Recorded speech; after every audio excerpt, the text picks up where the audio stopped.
bana natwe mu bukangurambaga umuryango w'abahoze ari abanyeshuri barokotse jenoside yakorewe abatutsi JRG ufatanyije n'Imbuto Foundation hamwe na Mastercard. Turi mu bikorwa by'ubwubatsi biherereye Kabeza mu mujyi wa Kigali. Tuhasanze Kevin Musabimana umaze umwaka afite akazi ko kubaka. Yanyuze mu nzira ndende y'ubushomeri. Aranatubwira ibiranga unyura muri iyo nzira. Ubushomeri nk'uko bivuze ni ikintu kibi kibaho cyane ko umuntu ajya mu ishuri kugira ngo azabone akazi abashe kwiteza imbere. Iyo rero urangije ishuri ntitubona akazi birababaza, bituma usubira inyuma ariko ukabaho ubuzima bugoye. Ushaka hari igikoresho ushaka se ntukibona, hari aho ushaka kujya se ntabwo byoroha kubona transport, bituma ubuzima bukubihira, burakubihira ukaba nka bamwe bavuga ngo se ubundi ishuri rimaze iki, niba narize ngo mbona akazi nkaba ntako mbona bimaze iki. Ariko gake gake bigenda ushakisha, ugakomeza gushakisha akazi kugera aho biza.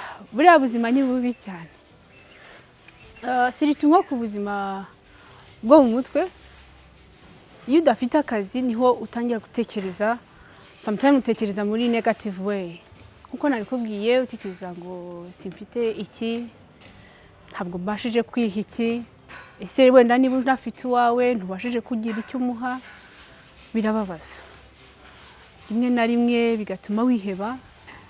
Siritu nkatwe barokotse jenoside biba ari ikibazo gikomeye. Unatekereza ko nta muntu wawe ufite uri bubaze, nta uri bujye gusaba. Ubaye ufite nk'ababyeyi wabasaba cyangwa ukababwira bakagufasha bakagusapotinga. Ariko iyo utabafite nk'uko tubizi nyine urubyiruko rwinshi muri iki gihe rwacitse ku icumu, abenshi ntabwo bafite ababyeyi, abenshi ntabwo bafite izindi support ziva ku ruhande. Ibi rero biteza kugira ikibazo gikomeye muri mental health. Ugasanga barigunze, ugasanga usubiye inyuma cyane, bigatuma rimwe na rimwe ushobora no gusubira mu gihe cya jenoside ku bari ari bakuru, bagasubira inyuma batekereza ati iyo amafite papa byagenze gutya na gutya, iyo abagihari ubu ngubu wenda yakabaye ari we untera inkunga nkabasha kugera aho nshaka. Iki kibazo rero cyo kutagira akazi kiba gikomeye cyane. Ni ibi nahuje n'urundi rubyiruko rugenzi rwo rurimo Valence Dusabe na Jean Karangwa, bavuga ko bitari boroheye na gato batarabona umurimo bakora. Nkabona abandi bajya ku kazi, nkumva nanjye mfite ishyaka ryo kuba najya ku kazi, ariko nta depoza nkabona ntibikunda. Kubona akazi ntabwo byoroshye, murabizi. Abantu benshi ni abashomeri, nanjye rero nashatse uburyo nava muri ubwo bushomeri. Ariko hagati aho ngaho naricaraga nyine ngatekereza nkumva ntibingoye neza. Bazi se nk'ubu ngubu ko namaze kwiga, nkiga segonderi, nkiga universite, nkirangiza kwiga segonderi, mbega kuko niho nari ntarabona icyo nkora.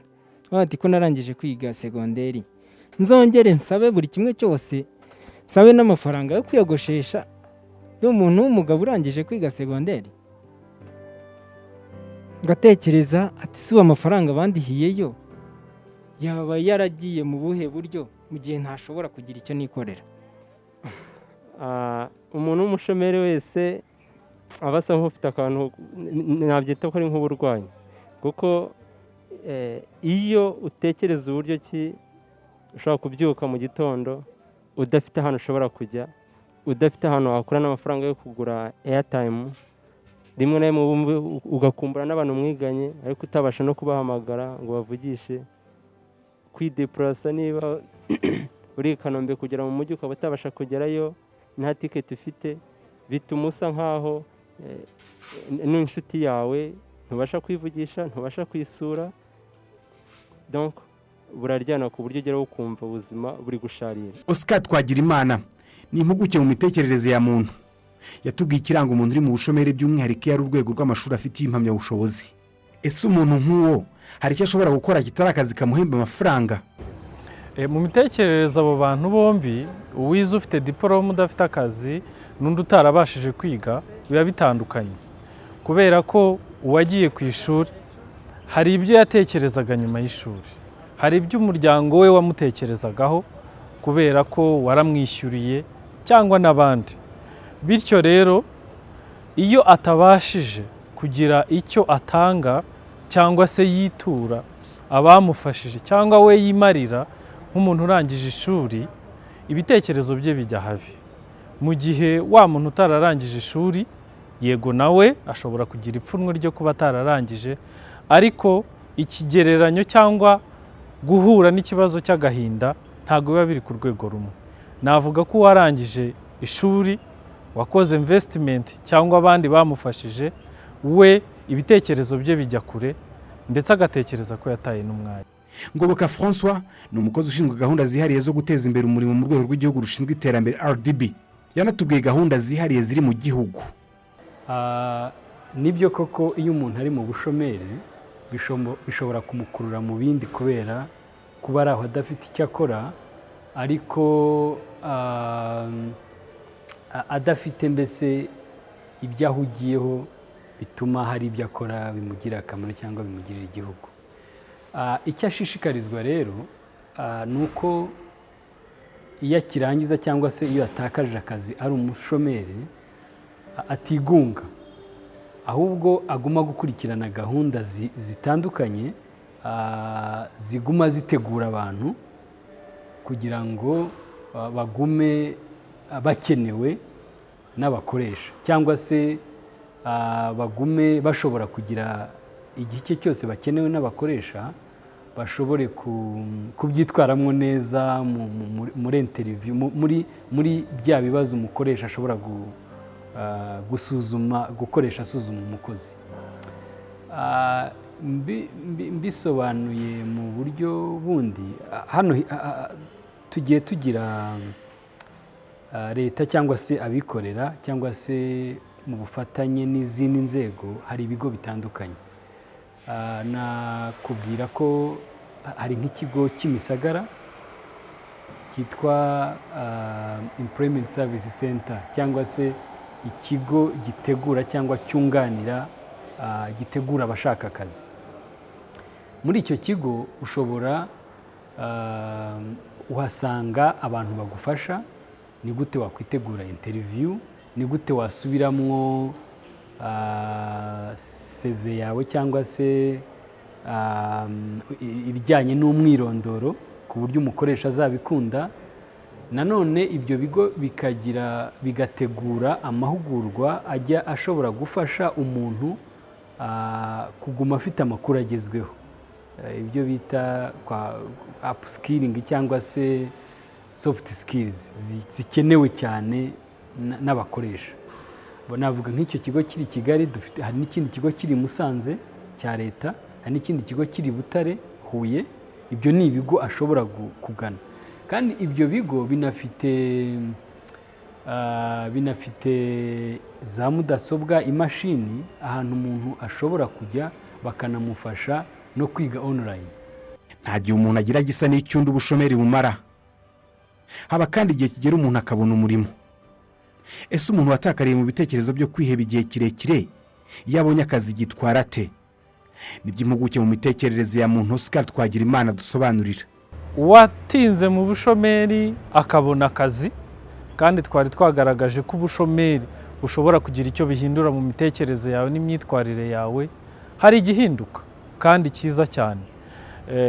Kubera urwo rukumbuzi n'inyota yari afite yo kuba yabona akazi kugira ngo agire icyo yimarira, byagiye bigaragara ko abantu bagiye batinda mu bushomeri bakora akazi neza, kuko baba bagakunze, bumva neza n'icyo kabamariye, ndetse badashaka no gusubira hahandi.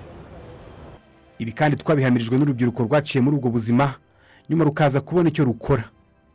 Jean Karangwa ubatunganya inkweto, Vanessa Dusabe yita ku bakeneye serivisi z'amafunguro, naho Kevin Musabimana n'umwubatsi.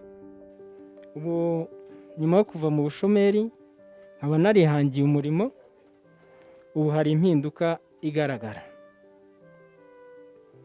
ntabwo nyifuza, hari byinshi nifuzaga, kugeza ubu ntabwo nyifuza. Yego umuntu uko mubizi ntabwo agera ku gihe cyo kuvuga ngo arekeye aho gukora. Kwifuza mvuga ni besoin primaire. Hari ibintu biba biri besoin primaire na secondaire, hari ibintu muri make by'ibanze. Ubu ntabwo ibyo nkirwana nabyo cyane by'ibanze. Hari ibindi ntegereje kugeraho, ariko hari n'ibyo nshobora kwikemurira narinze gusaba ubufasha. Iyo niyo mpinduka. Nanone mu bijyanye n'imitekerereze nk'uko twabiganiriyeho, nabwo ntabwo ngitekereza nabi, kuko ubu nshobora kugira byinshi nkora, ndetse kandi nkajya nagira n'uwo nanjye nafasha w'umushomeri, nanjye nkaba namuhereza akazi. Kugeza ubu uyu munsi wa none bizinesi nkora, mfite umukozi dukorana mpemba, ku buryo mu mafaranga mbasha kwinjiza mbasha kumuhemba, nkishyura inzu y'ahomba. Mfite petit frère wiga kaminuza, iyo akeneye amafaranga, umwana uri ku ishuri agira utuntu twinshi akenera, amafaranga akeneye arambwira nkagira icyo mufasha, kandi nanjye ubwanjye mfite ubwizigame nigenera, nkavuga ati byibuze ku kwezi. Natangiye mfite intego yo kuvuga ngo byibuze ku kwezi reka njye nsevinga ibihumbi 100. Ibihumbi 100 nashobora gusevinga, ntabwo ayo aba arimo ayo nzakodesha cyangwa nzakoraho. Ni ukuvuga ngo nishyura ubukode, nkahemba umukozi, nkishyura imisoro, byibuze mbashe gusagura ibihumbi 100. Agenda azamuka, ubu wenda ngeze kuri target yo kuvuga ngo reka ndebe ko najya byibuze mbona ibihumbi 150 byibuze ku kwezi. Bivuze ngo ufashe umusaruro mbumbu burimo n'ibindi byose, ashobora kuba yagera no muri 200. Ariko kugeza umunsi wa none icyo nabwo nagezeho muri sosiyete hanze, inshuti yanjye kuyitwerera ntabwo bingora cyane, ni ibintu binyorohera. Gusura inshuti zanjye aho ziri, yewe no gusimbuka nkajya gusura ababyeyi. Iyo ngira umunsi wo kuruhuka yari ku cyumweru, ntabwo nkora ndaruhuka, ku buryo aho nshaka kujya ndasimbuka nkagera nta kibazo na kimwe cy'amatike cyangwa n'akandi kabazo kari rusange ushobora gukemura. Uhita wumva umunezero udasanzwe, kuva urishimye, kuko hari ubuzima bumwe uba uvuyemo ugiye mu bundi. Hanyuma icyo ukora cya mbere ni ukukabungabunga no kugasigasira, ukagafata neza, ukagakora uko kagomba gukorwa, kugira ngo ejo n'ejo bundi utakabura, kandi wari ugafite ufite n'ayo mahirwe. Uragasigasira rwose, ugakora igomba gukorwa cyose, igikenewe cyose, kugira ngo akazi ugakore neza, hanyuma ubuzima bwawe bukagenda neza. Abari mu bushomeri bagirwa inama ikomeye yo kutiheba, kutigunga, kutihererana mu bibazo, kandi bagahora bashaka amakuru. Hari n'abandi bantu usibye leta batanga ubwo bafasha umuntu kugumana ubwo bumenyi bugezweho, cyangwa se kuguma yihugura. Navuga nka Harambe, ugiye umuntu uwo ari wese agiye kuri harambe.rwa cyangwa se harambe.rwa ashobora kuregisitaringa. Nabo bafasha cyane urubyiruko mu kurutegura, kumenya ururimi rundi, yenda niba azi Ikinyarwanda kumenya neza Icyongereza cyangwa Igifaransa, bitewe n'isesengura baba bakoze ku byo abakoresha bagiye gukenera batanga akazi. Muri rusange rero, umuntu iyo ari umushomeri ntagomba kwigunga, agomba kuguma hafi y'isoko ry'umurimo, yongera ubumenyi, ashaka amakuru. Yewe hari n'ikindi kintu gikomeye, kuguma afitanye imikoranire ya hafi, cyangwa se gusabana n'abo biganye cyangwa izindi nshuti, kuko mu mishakire y'akazi bigaragara ko inshuti n'abo mwiganye ubwabo bashobora kuguha amakuru utari ufite. Mu buzima bwa buri muntu hahoramo amahirwe. Wenda uyu munsi ntibikunda, ariko umuntu yakagumanya icyizere cy'ubuzima, kuko iyo agitakaje nawe ubwo aribura. Ni byiza rero ko uyu munsi niba udafite akazi, ariko ejo hazaboneka andi mahirwe. Icya mbere ni uguhorana icyizere cy'ubuzima, kuko amahirwe buri gihe ahoraho mu buzima bwacu. By'umwihariko ku bajene, amahirwe aba ari menshi cyane, ndetse agenda yaguka uko ibihe bigenda, isi igenda ikura mu buryo bwa tekinoloji, mu buryo imirimo igenda ivuka ishyirwaho, amahirwe araboneka. Uyu munsi aba adahari, ariko icyangombwa ni ugorana icyizere no gushakisha. Icyizere kigomba guherekezwa no kuticara hamwe, ugashakisha, ugakora ibyo bizamini, amahirwe ageraho akaza. Uretse serivisi zibafasha gukarishya ubwenge, abaguye mu cyobo cy'ibitekerezo byo kwiheba bagirwa inama yo kugana serivisi zita ku buzima bwo mu mutwe dusanga mu bigo nderabuzima byose mu gihugu, ibitaro ndetse n'amavuriro y'umwihariko.